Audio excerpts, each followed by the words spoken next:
Salut tout le monde, c'est Warmix. Eh bien bonjour tout le monde. Aujourd'hui je suis en compagnie de Varomine. Salut Varomine. Salut Warmixa, Ça va et toi? bah tranquille. Bon alors aujourd'hui on se retrouve donc pour un nouveau tuto sur comment faire des portes je sais même pas comment en verre donc qui s'ouvrent de chaque côté.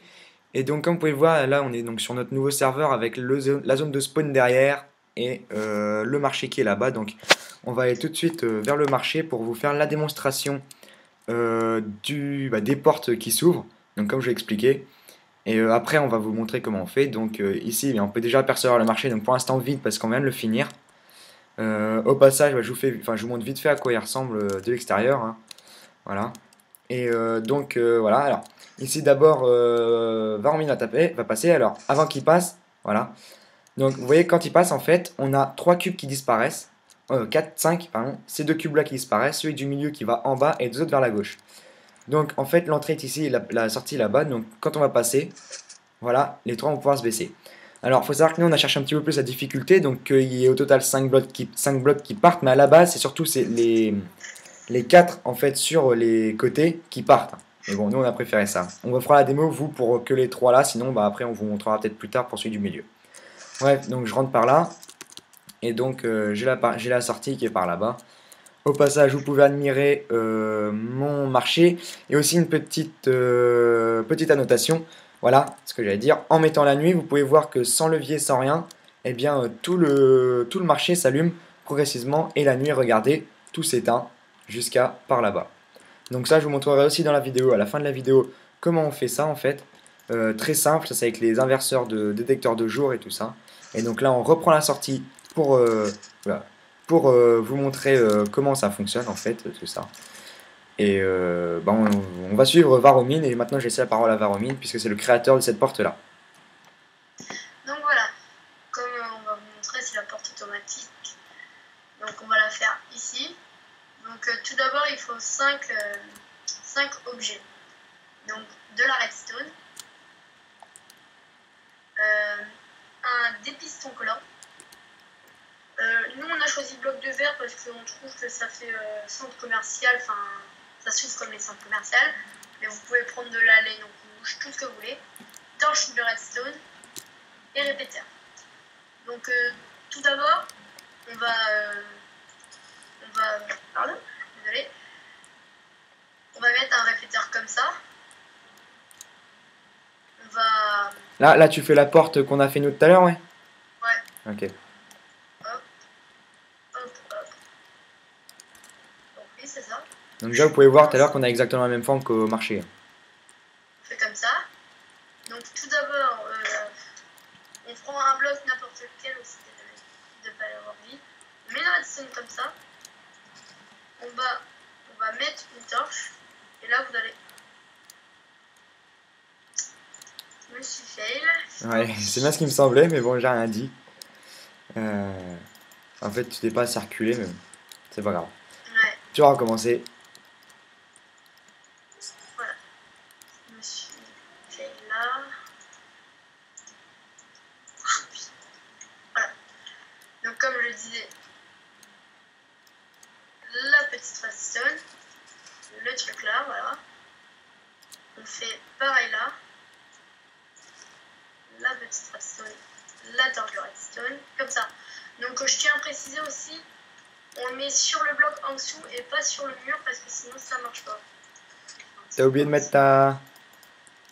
Bon, c'est pas grave, je te laissais faire. Oui, je vais le mettre après. Ok.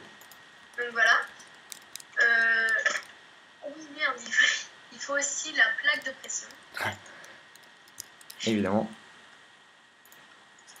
Donc là, vous allez relier la redstone. Bon, il y aura de la redstone apparente pour la démo, mais sinon c'est la même chose. Sinon, une plaque de pression, une plaque de pression, ça fonctionne comme ça, hein. Sinon, vous creusez de profondeur, vous faites passer votre redstone en dessous, et en fait, ça vous l'active automatiquement quand vous passez, hein. Regardez, on va faire le test. Voilà, vous voyez, ça fonctionne comme ça. Donc, c'est comme ça qu'il faut faire pour la cacher. Voilà. Donc on met la redstone comme ça. Donc ça passe pas en dessous du piston. Comme ça, hop hop hop. Hop. même chose, comme vous voyez, c'est une symétrie. Et là, on voit que les blocs sur les côtés s'enlèvent. Donc ça, si vous voulez faire juste les deux côtés, comme je vous disais, en fait, voilà, vous avez juste ça à faire. Vous voyez, c'est un tuto qui prend 30 secondes, très facile à faire. C'est juste là, maintenant la partie de maintenant qui va venir, qui va se compliquer un petit peu plus. C'est pour mettre le bloc au milieu. Donc le petit piston qui est là. Donc on va faire un inverseur. Tu me dis si je me trompe. Ah ouais. Vous voyez comment il placer le piston, hein. Bien sûr, un cran en dessous, faut pas qu'il touche celui-là. Voilà. Là, quand il est activé, ça touche automatiquement le bloc. Là, on va mettre un petit répéteur pour répéter la redstone. Voilà. Parce que pour ceux qui sont pas très forts en redstone, au bout d'un moment, la redstone elle s'éteint. Et donc, si vous placez un répéteur dans le sens que vous voulez que la redstone aille, et ben en fait, tout de suite, ça va la renvoyer. Je vais vous montrer ça tout de suite. Donc, vous voyez que voilà, la porte elle vient d'être finie. On va recamoufler un petit peu tout ça pour faire un petit peu plus d'esthétique. Voilà, je vous expliquais aussi le principe comment ça s'appelle, de l'inverseur. Donc vous voyez que quand on passe sur cette plaque de pression là, tout se baisse, voilà. Et donc ça nous fait notre porte comme au centre commercial. Alors, mais tout de suite je vais vous expliquer comment fonctionne le système d'inverseur. En fait, c'est très simple. Quand on a notre redstone qui vient ici, en fait, pour faire notre système d'inverseur, en fait, on va placer notre... Et non, tu fais quoi? Notre, comment ça s'appelle, notre torche ici. Et par exemple, je vais mettre le détecteur de jour, puisque après je vais vous montrer ce que j'ai fait, s'il veut bien le mettre. Voilà. Et bien en fait, ici, voilà, ça c'est le détecteur de jour, donc en fait, qui permet de détecter le jour. Donc comme ça détecte le jour, la redstone s'allume, puisqu'ici il fait jour, et vous voyez qu'ici la lampe est éteinte. Donc ce qui fait qu'en fait ça fait le système d'inverseur. Vous pouvez voir qu'ici la redstone ne s'allume pas. Si maintenant on fait le /night, oui voilà, merci Varmine, vous pouvez voir que là l'inverseur a été créé, c'est ici que ça s'allume, et ça.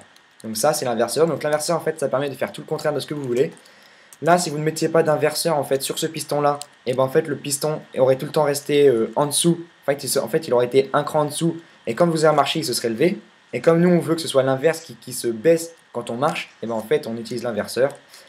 Pareil donc, pour les détecteurs de nuit. Donc, je vais vous montrer moi ce que j'ai fait là-bas. Donc, les lumières de tout à l'heure. Et donc, voilà, c'est très simple à utiliser. Donc, ça c'était donc pour la porte du centre commercial. Nous on va aller là-bas, je vais vous faire voir un petit peu tout le système qu'il y a, donc caché exprès, volontairement, donc sous tout ça. Donc vous pouvez voir d'ailleurs que là, la porte du centre commercial, ici on peut voir l'inverseur qui est ici.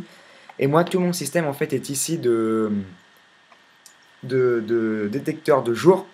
Donc vous pouvez voir, donc, je vais me placer là parce qu'on va en voir une bonne partie. Quand je fais un /night, en fait voilà, vous pouvez voir toute la lumière qui d'un coup apparaît, comme ça. Et donc, comme je vous montrais tout de suite, donc c'est le système d'inverseur. Donc, je vais vous faire voir. Là-bas, on était très bien. Comment que ça fonctionnait? Ah, tu l'as enlevé, c'est pas grave. Donc, votre détecteur de jour, il ressemble à ça. Moi, j'ai fait ça en fait pour mes lampes de redstone. J'ai placé, comme je vous disais tout de suite, mon inverseur ici. Voilà. Et après, ensuite, pour relier mes différentes redstone, enfin mes lampes à redstone un petit peu partout. En fait, j'ai fait un truc comme ça, un truc simple, hein, c'est un circuit simple. Et donc, pour placer après vos lampes de redstone, putain, j'arrive pas à prendre les objets là aujourd'hui. Voilà. Pour prendre en fait votre lampe de redstone, par exemple, vous pouvez la placer là, vous pouvez la placer ici, donc ça va les allumer. Et je sais pas si vous avez vu tout à l'heure, mais moi tout à l'heure, en fait, ma lampe de redstone, elle était mise ici. Et vous pouvez voir qu'ici, en fait, elle était un cran plus haut et que si je fais passer ma redstone dessous, en fait, ça va pas activer ma lampe. Donc tout simplement, le bloc de fer est conducteur. Et là, alors oui, excusez-moi, là, voilà, en me plaçant comme ça, comme c'est conducteur, en fait, ça va allumer notre bloc. Et le jour, ça va l'éteindre, la nuit, voilà, ainsi de suite et ainsi de suite. Donc voilà, c'était un petit tuto donc, de Warmix et Varomine. Des trucs à rajouter, Varomine? Non, t'as tout dit. Non, j'ai tout dit, je suis tellement parfait aussi. Bref, justement, si je suis tellement parfait, si vous pouvez mettre des petits pouces verts pour dire que vous avez bien aimé la vidéo, la partager, et puis commenter, et puis vous abonner à ma chaîne, c'est cool. Et puis bon, on sortira d'autres vidéos aussi pour d'autres tutos encore différents, certainement sur ce serveur. Et puis je vous dis bah salut.